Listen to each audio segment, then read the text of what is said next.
welcome back for another tutorial. In this video, I'm going to show you how I filled this double page spread full of loose florals. Let's jump right in.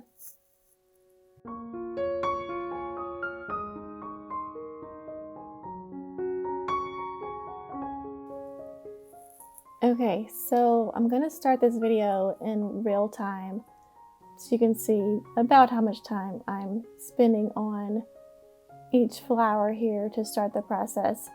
So for this first layer, I am making teardrop petal shapes in groups of 3. So these will end up being 6 petal flowers, but we're getting this first layer down with just 3 petals to start with. And basically, I'm not too concerned about how even my wash is, how watery my wash is on this layer.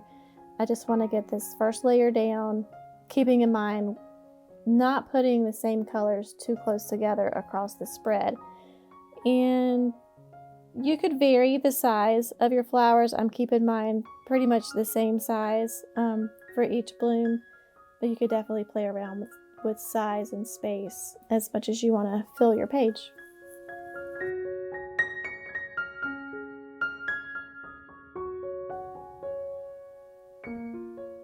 So I'm going to speed up my video just a little bit here as I'm filling in this first layer, and then we'll catch back up to explain the second layer.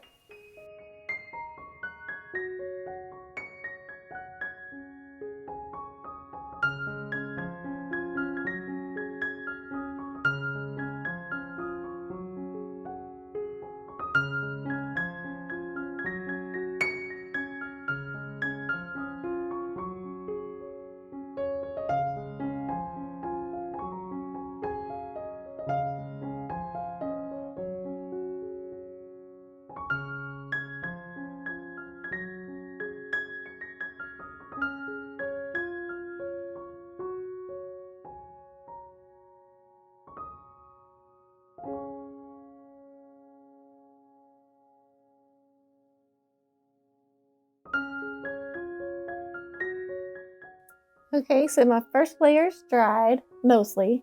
These first ones that I painted, at least, have dried already. And like I say often, we're going to rinse and repeat. I'm basically coming back, doing the same process, making those same teardrop shapes for the second layer of petals. And it's okay for them to overlap. We actually want them to overlap the first layer as well as the colors next to them.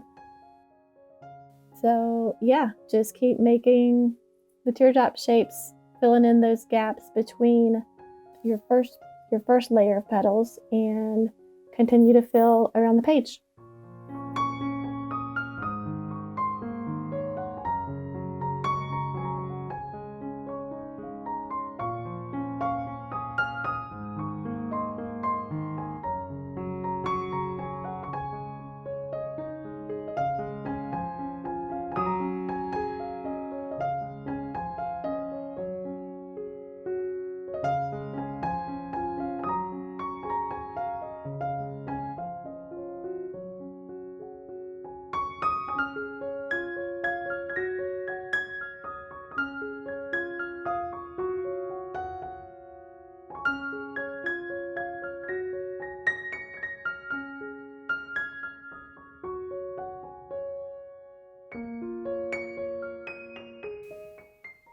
Okay, so now my first layer is dry. You see me testing the page with the back of my hand there. If it feels cool to the touch, it's probably still a little bit damp, so you just might avoid those flowers until you know it's dry.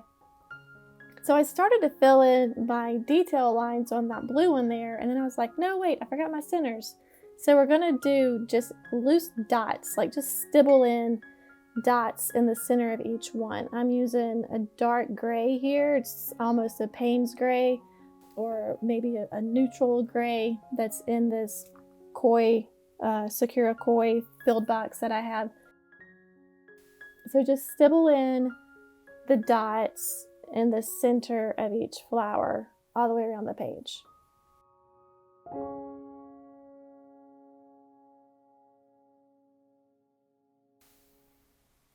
I realized right here I missed a couple of flowers on that second pass.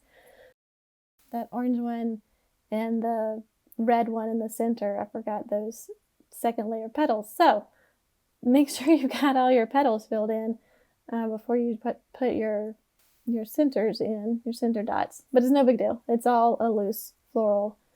You just go in and fill them in and keep on going.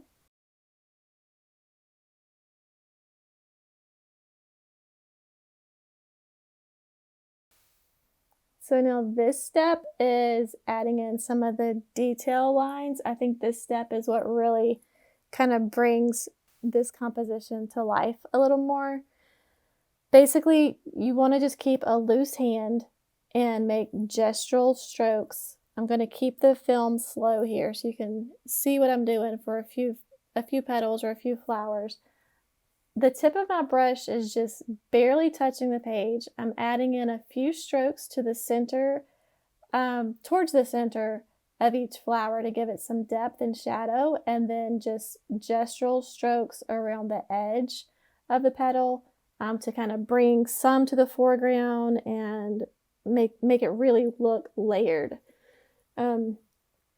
My consistency of the paint here, I'm using a little less water than on the first layer, a little more paint, so it's a little more of a, what do we call it?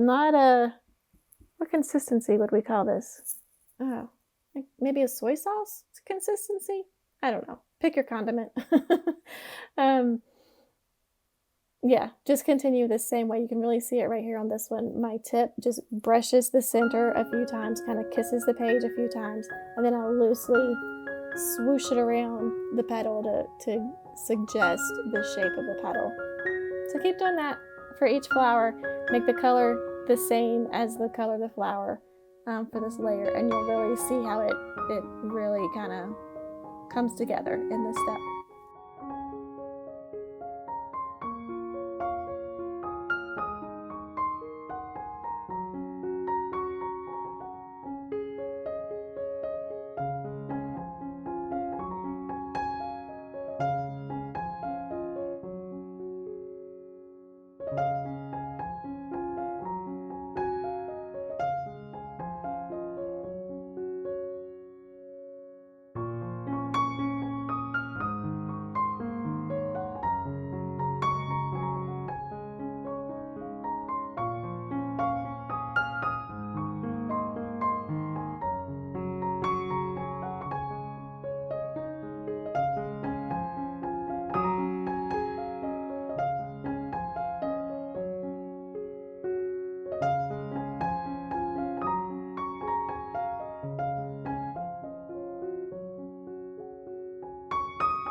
Okay, now, so we're going to start filling in the white space. You can really see how these flowers started coming to life once we added those kind of shadow lines, the gestural strokes outlining the petals.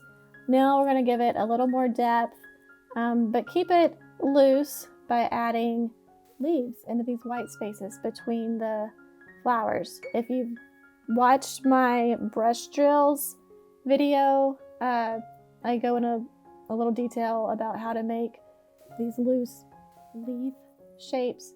Basically, the tip of your brush, you're going to touch, press, pull, and lift.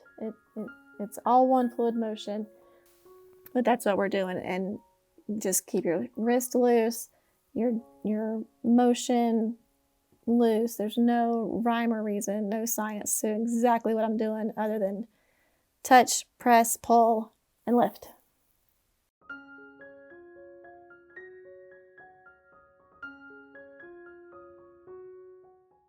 Okay, here's a little better angle for you to see exactly what the tip of my brush is doing here. Close up. Tip touches, the belly of the brush presses against the paper, and I lift off. So keep doing that between each flower. to fill in your flowers. Some of them can layer on top of your petals that are already there. You can kind of tuck on behind to make it look like it's coming behind. This will give your composition a little more dimension as well.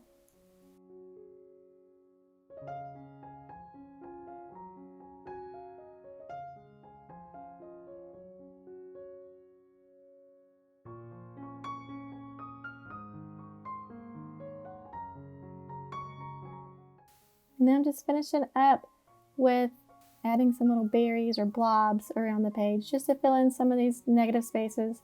Again, that I didn't paint in leaves, but just fill the space a little more across the whole page. And that's pretty much the final finishing touches.